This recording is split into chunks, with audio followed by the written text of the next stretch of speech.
카메라 앞에 선 그는 민낯 그대로 등장해 담담하게 말을 건넨다. 꾸미지 않은 얼굴, 계산되지 않은 말투, 오히려 그 솔직함이 화면을 뚫고 전해지며 사람들을 붙잡는다. 네티즌들은 농담 반 진담 반으로 재물신이 인간의 몸으로 내려왔다고 말한다. 조로사의 라이브에 등장한 것들은 어김없이 팔려나가고 숫자는 폭발한다. 같은 시각 베이징의 한 오피스 빌딩 안에서는 전혀 다른 풍경이 펼쳐지고 있다. 은하쿠이 고위층의 회의실은 유난히 조용하고 그들의 표정은 복잡하다. 이유는 단순하다. 바로 그들이 스스로 놓쳐버린 가장 확실한 캐시카우가 지금 눈앞에서 폭주하고 있기 때문이다. 사실 이 갈등은 어느 날 갑자기 터진 것이 아니다. 업계 관계자들에 따르면 이미 연초부터 균열은 시작돼 있었다. 회사는 조로사를 상대로 이른바 소프트 봉쇄, 즉 자원 차단 전략을 꺼내들었다. 출연 기회, 홍보, 협업을 하나둘 줄이며 심리적 압박을 가했고 목적은 명확했다. 결국 고개를 숙이게 만들겠다는 계산이었다. 연예계에서는 익숙한 방식이다. 대부분의 아티스트는 이 단계에서 선택의 여지가 줄어든다. 그러나 결과는 회사의 예상과 완전히 달랐다. 조로사는 겁먹지 않았고 공개적으로 반발하지도 않았다. 그는 소란을 피우는 대신 조용히 그러나 분명하게 힘을 모으기 시작했다. 겉으로는 아무 일도 없는 듯 보였지만 그 시간은 분명 준비의 시간이었다. 그리고 그 준비는 단 한 번의 라이브로 폭발했다. 회사는 자신들이 보이지 않는 곳에서 판을 조종하고 있다고 믿었지만 막상 무대의 조명이 켜지자 상황은 완전히 뒤집혔다. 배우, 조종자가 되려 했던 쪽은 관객석으로 밀려났고 주인공이라고 생각하지 않았던 인물이 무대 한가운데에 섰다. 첫 라이브 방송이 시작된 날 내부 데이터는 말 그대로 터졌다. 접속 수치가 급등했고 주문 그래프는 비정상적인 곡선을 그렸다. 댓글창에는 이건 물건을 파는 게 아니라 돈을 뿌리는 거다라는 말이 끊임없이 올라왔다. 그날 하루 농산물 주문량은 전날 대비 30배 이상 치솟았다. 단순한 인플루언서 효과라고 보기엔 설명이 되지 않는 수준이었다. 이 폭발의 가장 큰 수혜자는 이름 없는 농가와 소상공인들이었다. 팔리지 않는 재고에 짓눌려 숨조차 쉬기 힘들던 이들은 조로사의 라이브 한 번으로 상황이 완전히 바뀌었다. 주문 알림이 멈추지 않았고 창고는 비어갔다. 일부 상인들은 인터뷰에서 말을 잇지 못할 정도로 감정이 북받쳤다고 전해진다. 반면 회사 쪽 분위기는 정반대였다. 고위층은 사무실을 오가며 초조하게 대책을 논의했지만 이미 흐름은 넘어간 뒤였다. 트래픽을 막아 압박하겠다던 전략은 아이러니하게도 더 큰 트래픽 보상으로 되돌아왔다. 전형적인 자업자득의 장면이었다. 기적은 하루로 끝나지 않았다. 조로사는 이후 7일 연속으로 농촌 지원 라이브를 이어갔다. 이벤트성 방송이 아니라 꾸준한 행동이었다. 그 결과 팔로워 수는 단 일주일 만에 600만 명 이상 증가했다. 이 정도의 상승 곡선은 최근 연예계에서도 좀처럼 보기 어려운 수치다. 회사 PR팀은 비상이 걸렸다. 밤샘 근무가 이어졌고 혹시라도 공격할 수 있는 약점이 없는지 샅샅이 뒤졌다. 과거 발언, 인간관계, 사소한 논란까지 모두 검토했지만 결과는 허탈했다. 흠집으로 쓸만한 흑역사가 발견되지 않았다. 그리고 바로 그 점이 회사에게는 가장 큰 악재였다. 연예계는 바람만 불어도 먼지가 일어난다는 말이 있을 정도로 누구든 약점 하나쯤은 잡히기 마련인 곳이다. 그러나 조로사에게서는 잡을 만한 꼬투리가 보이지 않았다. 이것이 회사가 가장 두려워하는 지점이었다. 통제할 수 없고 흔들 수도 없는 인물이라는 사실이 숫자와 여론으로 동시에 증명되고 있었기 때문이다. 업계에서는 냉소 섞인 농담이 돌았다. 돈나무를 자기 손으로 뽑아놓고 다시 자라길 바라는 꼴이라는 말이었다. 그 농담 속에는 이 상황을 지켜보는 업계의 솔직한 시선이 담겨 있었다. 조로사의 라이브가 기존 연예계 공식을 완전히 뒤집었다고 평가받는 이유는 단 하나, 돈을 받지 않는다는 점에서 시작된다. 그의 방송에는 흔히 보이는 광고 멘트도 계약 로고도 노골적인 판매 유도도 없다. 브랜드는 모두 무상으로 등장하고 광고비는 물론 자리세조차 받지 않는다. 말 그대로 이거 괜찮더라는 수준의 순수 추천일 뿐이다. 그런데 아이러니하게도 이 방식이 가장 강력했다. 상인들 사이에서는 앞에 세워줄 필요도 없다. 그냥 뒤에 제품만 놓아도 된다는 말이 돌 정도였다. 노출의 형태가 중요한 게 아니라 조로사라는 이름 자체가 신뢰의 보증이 되었기 때문이다. 그래서 네티즌들은 그에게 걸어다니는 재물신이라는 별명을 붙였다.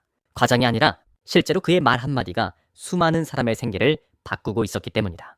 그 파급력을 가장 선명하게 보여준 사례가 바로 폐업 직전까지 몰렸던 갈근차 공장이었다. 오랜 기간 팔리지 않는 재고로 버티고 버티다 이제 문을 닫아야 하나 고민하던 시점, 조로사가 라이브 도중 그 제품을 한 번 언급했다. 특별한 설명도 판매 독촉도 없었다. 그저 이거 괜찮다는 짧은 말 한마디였다. 그러나 다음날 상황은 완전히 달라졌다. 전량 품절, 주문 폭주, 전화가 끊이지 않는 상황. 사장은 인터뷰에서 말을 잇지 못했다. 계산된 마케팅 전략이 아니라 진심이 만들어낸 결과라는 점에서 업계는 더 큰 충격을 받았다. 또 하나의 대표적인 사례는 600톤의 못생긴 사과로 만든 사과칩이었다. 모양이 고르지 않다는 이유로 시장에서 외면받아온 이 사과들은 사실 맛이나 품질에는 아무 문제가 없었다. 조로사는 라이브에서 이렇게 말했다. 나쁜 게 아니다. 썩은 것도 아니다. 그냥 못생겼을 뿐이다. 이 한 문장은 즉각적으로 사람들의 마음을 건드렸다. 외모 때문에 평가절하당해온 것들에 대한 공감이 폭발했고 구매로 이어졌다. 결과는 역시 완판이었다. 이 장면은 조로사의 영향력이 단순한 팬덤 소비가 아니라 감정과 가치에 기반한 선택을 이끌어낸다는 사실을 분명히 보여줬다. 이 지점에서 비로소 조로사의 진짜 유량 전환 능력이 드러난다. 수많은 스타들이 라이브를 하고 셀 수 없이 많은 상품을 소개하지만 작은 농산물을 전 국민적인 품절템으로 만들어버리는 경우는 극히 드물다. 대부분의 라이브가 소비를 자극하는 데 그치는 반면 조로사는 라이브 자체를 공익의 장으로 바꿨다. 그는 물건을 팔기보다 이야기를 전했고 상품을 내세우기보다 사람을 보게 만들었다. 그 과정에서 조로사는 어느새 국민 딸이라는 위치로 이동했다. 연예인이 아니라 이웃집 딸처럼 믿고 응원하고 싶은 존재가 된 것이다. 이 흐름은 기존 톱스타 공식마저 무력화시켰다. 그는 드라마에 출연하지도 않았고 상업적 라이브를 하지도 않았다. 인위적인 이미지, 메이킹이나 화려한 콘셉트도 없었다. 그럼에도 불구하고 자본이 먼저 움직였다. 브랜드와 투자자들이 앞다퉈 다가왔고 오히려 어떻게든 함께하고 싶다는 입장이 되었다. 네티즌들은 단순하게 정리했다. 이게 진짜 탑티어다. 숫자와 화제성이 아니라 신뢰로 만들어진 영향력이 무엇인지를 보여준 사례였기 때문이다. 반면 회사는 완전히 수세로 몰렸다. 이제는 고민하고 계산할 단계조차 지났다. 이미 자본은 접수대기 상태에 들어갔고 조로사의 영향력은 회사의 테두리를 벗어나 눈에 띄게 외부로 확산되고 있다. 결정적으로 회사가 쥐고 있던 협박 카드는 모두 무력화됐다. 자원 차단도, 압박도, 여론전도 더 이상 통하지 않았다. 결국 이 사태의 핵심은 차단할 수 없는 것이 무엇인가에 대한 질문으로 귀결된다. 회사는 자원을 끊을 수 있지만 평판과 신뢰는 끊을 수 없다. 조로사는 그 사실을 누구보다 명확히 이해하고 있었다. 날 못 벌게 하면 모두가 벌게 하겠다. 날 막으면 공익으로 응답하겠다. 이 전략은 계산된 방역이라기보다 가치 선택에 가까웠다. 그리고 그 선택이 지금의 판도를 만들었다. 돈을 중심으로 돌아가던 연예계 공식은 이렇게 해서 조용히 그러나 확실하게 뒤집혔다. 사태가 여기까지 번지자 회사 내부에서도 미묘한 균열이 생기기 시작했다. 겉으로는 아무 일 없는 듯 침묵을 유지했지만 내부에서는 다른 목소리가 흘러나왔다. 일부 관계자들은 조심스럽게 자문했다. 우리가 너무 근시안적이었던 건 아닐까. 단기적인 통제와 계산에 매달린 나머지 장기적인 신뢰와 이미지라는 더 큰 가치를 놓친 것은 아닌지에 대한 반성이었다. 반면 경쟁사들의 태도는 사뭇 달랐다. 그들은 이 상황을 한 발짝 떨어져 지켜보며 냉정하게 평가했다. 이젠 개인이 자본보다 더 영리하게 움직이는 시대다. 예전처럼 회사가 모든 판을 쥐고 흔드는 구조가 아니라 개인이 스스로 영향력을 설계하고 확장하는 국면에 접어들었다는 인식이 업계 전반에 퍼지기 시작했다. 이 사건은 곧 연예계 내부의 이슈를 넘어 사회적 현상으로 확장됐다. 관영 매체들마저 긍정적인 논조로 조로사의 행보를 조명했다. 유량으로 농촌 진흥의 꽃을 피웠다는 표현은 단순한 수사가 아니라 실제 변화를 반영한 평가였다. 조로사의 라이브 이후 주문이 폭증한 농가들은 공장을 증설하고 생산 라인을 늘리며 숨통이 트였다. 일부 지역에서는 지방정부가 직접 나서 공식 협업을 제안하는 사례까지 나왔다. 일회성 소비가 아니라 지역 경제를 살리는 구조로 이어질 가능성을 본 것이다. 조로사 역시 여기서 멈추지 않았다. 그는 카메라 앞에서 농민들에게 직접 스마트폰을 들고 라이브를 하는 방법을 알려주었다. 조명은 어떻게 잡아야 하는지, 시청자와는 어떻게 소통해야 하는지, 무엇보다 진심을 전하는 방식이 무엇인지를 차분히 설명했다.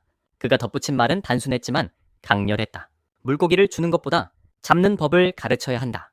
이 한 문장은 그의 행동 철학을 가장 잘 설명해주는 문장이었다. 사람들이 이 이야기에 감동하는 이유는 숫자나 성과 때문만은 아니다. 가장 상징적인 장면은 화려한 스튜디오가 아니라 밭두렁이었다. 조로사는 민낯으로 쪼그려 앉아 농민들과 함께 포도를 수확했다. 땀에 젖은 얼굴, 꾸밈없는 동작, 카메라를 의식하지 않는 태도, 그 장면을 본 시청자들의 댓글에는 비슷한 말이 반복됐다.